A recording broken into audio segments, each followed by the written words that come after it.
Ini bagaimana kabar dengan teman-teman semua? Setelah hampir sebulan lebih dan di tempat kerja kami sudah 2 minggu kita menerapkan yang namanya work from home. Kerja di rumah, tidak bisa beraktivitas ke kantor seperti biasanya karena situasi kondisi wabah virus corona ini. Nah, pada kesempatan ini yang saya ingin cerita sharing dengan teman-teman adalah tadi pagi saya mendapatkan sebuah WA yang menarik dari salah satu peserta saya. Jadi kurang lebih pertanyaannya begini. Selamat pagi Pak Antoni, semoga sehat dan selalu baik ya Pak. Ya, saya yang waktu lalu pernah ikut dengan salah satu seminarnya Bapak. Mohon maaf sebelumnya Pak, saya ingin meminta tips dalam kondisi saat ini. Jujur saya merasa cemar berlebihan karena pandemi virus corona. Sehingga berimpact ke tingkat stres dan asam lambung saya kemudian menjadi naik. Ditambah dengan susah tidur. Mohon tipsnya kira-kira bagaimana mereda rasa cemas berlebihan ini. Thanks Pak sebelumnya. Nah, teman-teman, kalau kita bicara mengenai virus corona ini, saya pikir dampaknya sebenarnya kemana-mana, dan salah satu dampaknya adalah bukan cuma dampak secara kesehatan yang kita baca, yang kita dengar selama ini melalui media massa atau melalui internet, tapi saya pikir bahwa situasi seperti ini juga punya dampak secara personal buat kita masing-masing. Betul nggak teman-teman sekalian? Nah, seperti cerita yang disampaikan oleh salah satu peserta saya melalui WA ini, itu sebabnya kenapa pada kesempatan ini saya merasa ingin mengajak rekan-rekan untuk mencoba menyikapi bagaimana sih secara psikologis, secara mental kita menghadapi situasi kondisi seperti ini.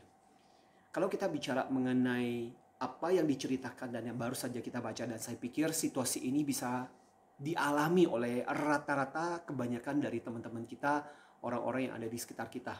Karena itu saya merasa bahwa ketika kita tidak mengalaminya, syukur-syukur kalau kita tidak mengalaminya, adalah sangat penting buat kita untuk menguatkan buat teman-teman kita, lingkungan kita, saudara kita yang mungkin mengalami depresi, rasa cemas, atau sebenarnya kalau saya baca cerita situasi ini sebenarnya lebih mendekati stres. Nah, stres itu adalah sebuah simptom yang penyebabnya kadang nggak jelas. Kalau kita bicara mengenai apa yang terjadi ini, ketika ada beberapa simptom-simptom yang mungkin teman-teman juga alami, misalnya katakanlah seperti tadi, asam lambung mulai naik, kemudian menjadi susah tidur, lantas kemudian mengalami cemas berlebihan, bisa saja sebenarnya Anda termasuk salah satu yang mengalami stres gara-gara virus corona ini. Nah, apa ya sebenarnya yang bisa kita lakukan dan apa langkah-langkah terbaik yang bisa kita sikapi menghadapi kondisi seperti ini?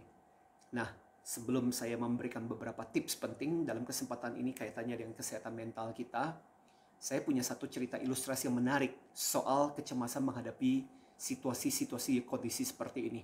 Jadi ceritanya ada tentang seorang guru bersama dengan muridnya yang satu hari mereka harus turun dari sebuah bukit gunung yang terjal turun ke sebuah lembah. Dan perjalanan itu memakan beberapa jam. Perjalanan itu begitu sulitnya, begitu susahnya sehingga mereka harus naik keledai. Dan mereka dituntun 2 orang penuntun jalan. Dan selama perjalanan tersebut, tahu apa yang terjadi? Si muridnya itu menutup matanya dan kemudian komat kamit dan berdoa sepanjang berjam-jam perjalanan itu. Sementara si gurunya kelihatan lebih tenang, kelihatannya lebih santai, dan kurang lebih sekitar 3 jam mereka melewati perjalanan itu, sampailah mereka di lembah itu. Nah, waktu ketika di lembah itu, si muridnya langsung terduduk. Dan kemudian begitu khawatirnya, begitu ketakutannya karena betul-betul itu perjalanan itu dengan lembah, dengan kondisi jurang yang begitu terjalnya. Dan pada waktu ketika mereka duduk, si murid itu kemudian bertanya kepada si gurunya, Guru tidak merasa takut dengan kondisi jurang yang begitu terjalnya? Saya begitu khawatir kalau kita sampai kemudian jatuh ke jurang itu. Ada satu kalimat yang menarik yang kemudian dijawab oleh si guru itu. Saya waktu memulai perjalanan, saya sudah berdoa. Dan saya sudah menyerahkan nasib saya kepada Tuhan. Kalaupun pada kesempatan itu saya memang harus mati, paling enggak ketika saya melewati perjalanan terjal itu, saya tidak mati dalam kondisi penuh dengan kecemasan dan ketakutan. Paling enggak saya masih bisa menikmati lembah tersebut. Ini adalah satu kalimat yang simple, sederhana, tapi saya merasa bahwa kisah Zen ini bisa menjadi refleksi kita menghadapi wabah atau virus corona seperti ini. Kenapa? Karena gini, sama aja kan sebenarnya dalam situasi seperti ini, cemas, khawatir adalah respon yang wajar menghadapi situasi ini. Tapi yang kita bisa sadari adalah bahwa kecemasan, ketakutan seperti ini tidak akan menyelesaikan masalah, tidak akan membuat situasi kita menjadi lebih baik. Maka kalau kita perhatikan, dalam situasi virus corona ini sebenarnya ada 5 respon yang biasanya bisa kita lihat.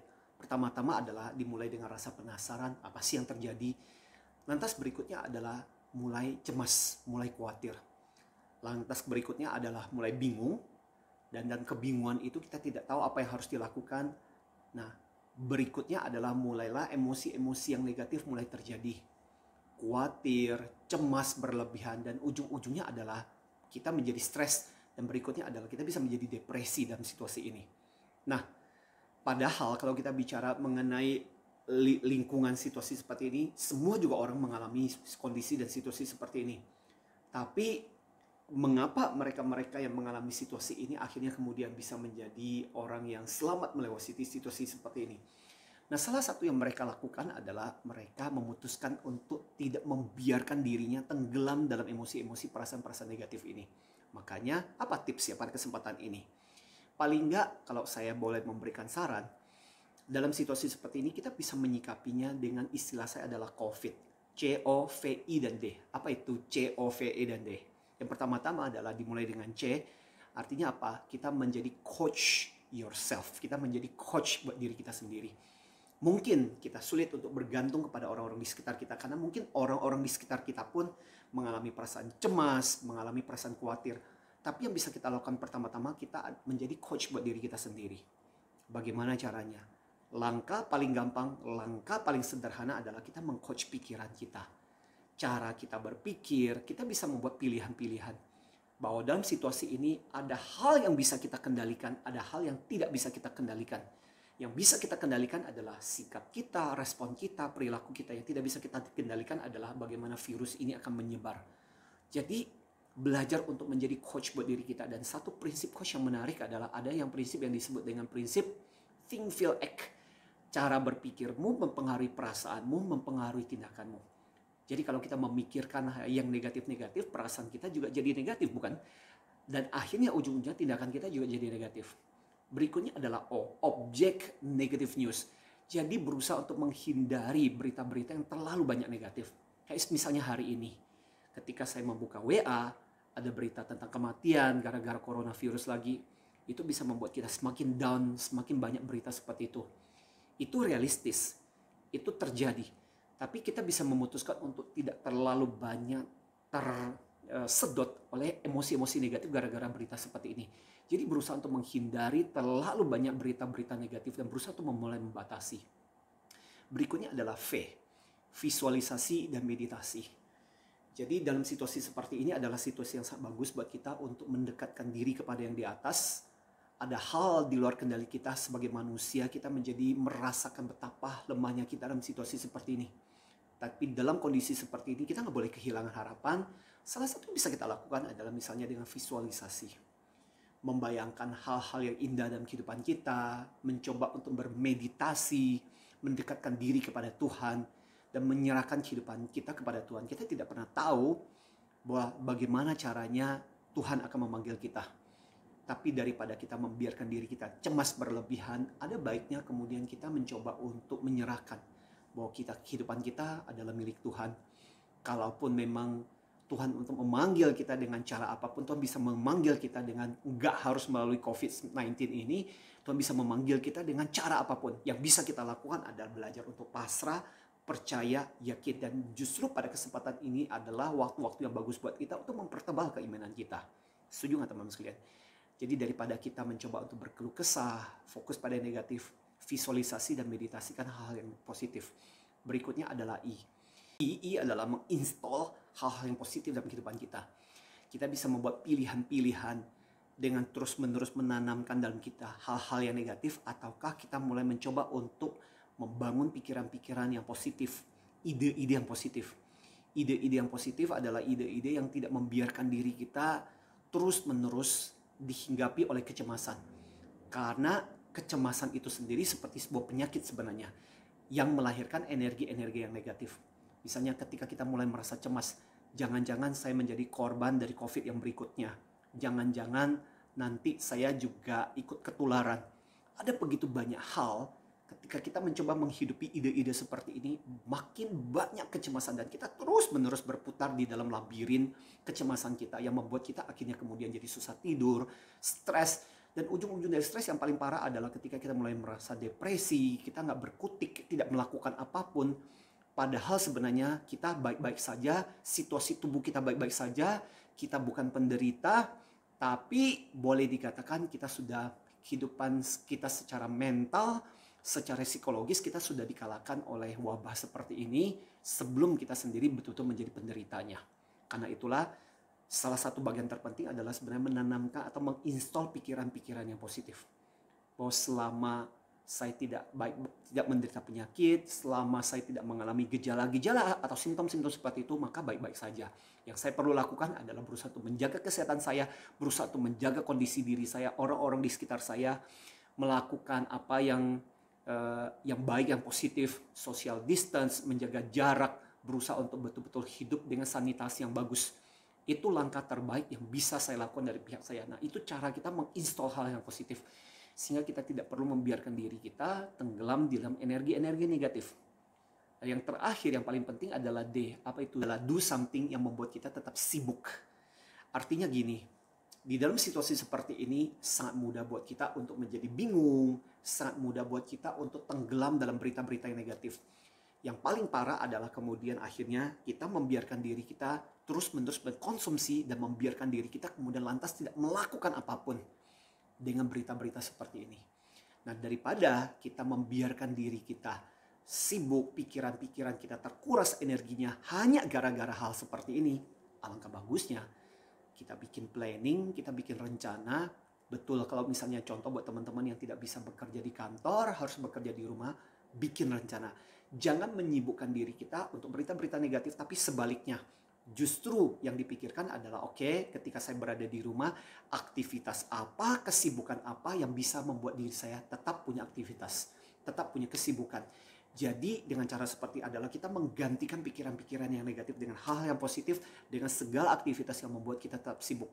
Salah satu penyebab kenapa kita banyak hidup dalam stres kecemasan adalah karena bisa saja karena kita nggak ada kerjaan, kurang aktivitas, tidak tahu harus melakukan apa, akhirnya kemudian pikiran kita mulai mengentertain hal-hal yang negatif seperti itu. Nah, daripada kita meluangkan waktu seperti itu, kenapa kita nggak bikin perencanaan?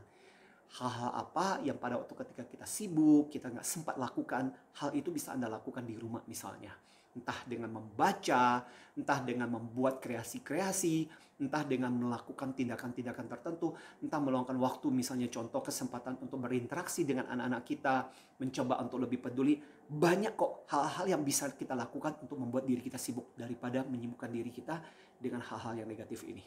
So teman-teman sekalian, wabah ini serius, wabah ini adalah sesuatu yang real, tapi kita bisa membuat agar diri kita tidak terlalu tenggelam lebih banyak dalam negatif, hal-hal yang negatif. Kita percaya kita adalah makhluk yang kita punya Tuhan yang jauh lebih luar biasa, dan semoga dalam situasi seperti ini membuat diri kita bukan semakin tenggelam dengan kondisi-kondisi negatif seperti ini, tapi justru memberikan kesempatan kepada kita untuk jauh lebih positif. Banyak kok hal-hal yang sebenarnya bisa kita lihat dari sisi positifnya. Kita tidak mengatakan bahwa COVID ini adalah sesuatu yang baik, tapi paling nggak ada pembelajaran yang juga bisa kita petik buat kehidupan kita. Nah, mudah-mudahan obrolan ini menjawab pertanyaan buat teman-teman, rekan-rekan yang mungkin merasa cemas, stres, atau situasi seperti ini. Please, jangan diri kita dikalahkan oleh virus seperti ini, padahal kita sendiri bukan penderitanya. Mental kita, emosi kita, jangan membiarkan diri kita tenggelam gara-gara situasi seperti ini. Kita mesti menjadi seorang pemenang dengan pikiran-pikiran kita. Ingat, banyak orang-orang di sekitar kita, di lingkungan kita yang membutuhkan energi positifnya kita, teman-teman sekalian. So, yuk, dalam situasi kondisi seperti sekarang, mari kita tetap antusias dan semangat. Selalu antusias.